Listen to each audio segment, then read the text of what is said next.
parce que madame, monsieur, vous allez peut-être faire votre marché d'ici quelques heures. On vous parle presque tous les jours ici, la preuve tout à l'heure encore, de pollution.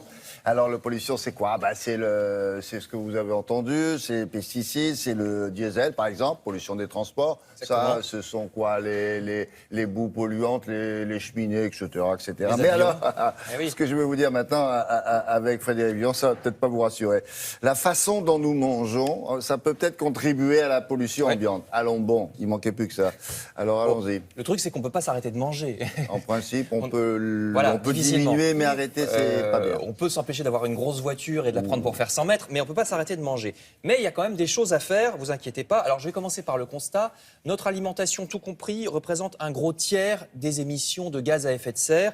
On va voir, en comptant vraiment tout, aussi bien, regardez, aussi bien les engrais pour faire pousser les cultures, aussi bien le carburant des machines comme cette moissonneuse-batteuse, également la pollution due à la production de nourriture pour le bétail, ou bien les gaz rejetés par le bétail, les fameux pets des vaches, pardon, mais c'est vrai.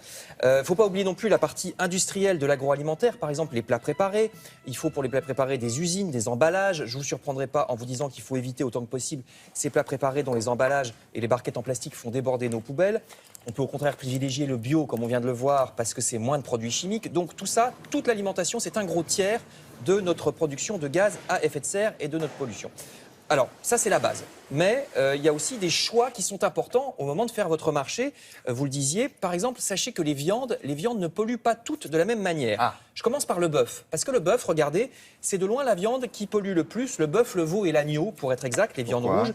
Parce qu'ils ont besoin de beaucoup de pâturage, beaucoup de nourriture, ils grossissent pas très vite.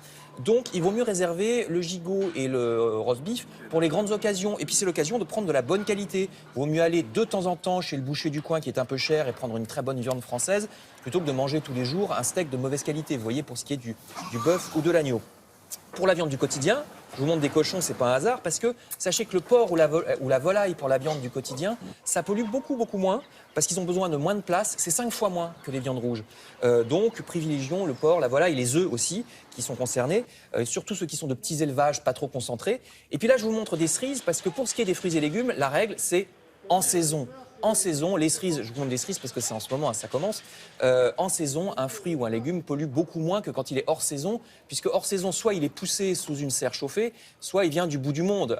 Il suffit de regarder les étiquettes. Éviter les fruits et légumes d'Argentine, du Chili ou du Kenya, alors qu'on a tout ce qu'il faut en France. Simplement, il faut manger des légumes quand c'est la saison. Hors saison, bien voilà, sûr. exactement. Si on n'a pas de tomates en France, c'est que c'est pas la saison. Je termine par les légumes. Elles arrivent, je vous signale. Oui, c'est pour ça que je les montre. Je termine par les légumes secs, parce que ça, c'est toute l'année. Et les légumes secs, alors ça aussi, c'est une très bonne solution. Ça pollue très peu. 100 fois moins de pollution pour produire 1 kilo de lentilles, par exemple, qu'un kilo de bœuf. Vous voyez, c'est vraiment ce rapport-là. Je termine avec une dernière remarque, toujours du point de vue de la pollution et de notre alimentation. Il faut tout simplement arrêter de gaspiller. Arrêtons de jeter des aliments qui auraient pu être mangés parce qu'ils ont généré de la pollution pour être fabriqués. Je vous rappelle qu'en Occident, regardez, environ 280 kilos d'aliments par an et par personne sont jetés alors qu'ils étaient consommables, que ce soit par nous, jetés à la poubelle, parce qu'on a trop acheté, que ce soit par l'industrie agroalimentaire, que ce soit par les supermarchés, tout ça ensemble, 280 kilos d'aliments par an et par personne gaspillés. Donc pour une fois qu'on peut lutter soi-même quand on fait les courses, eh bien pensons-y. Merci beaucoup. C'était le petit plus de l'actualité. Je vous précise que je vais donner à Laura un petit tableau qu'elle mettra sur Internet. Oh oui, elle sera contente. Manquer de travail. Vous regarderez quand vous ferez vos courses, un petit tableau avec tout ça.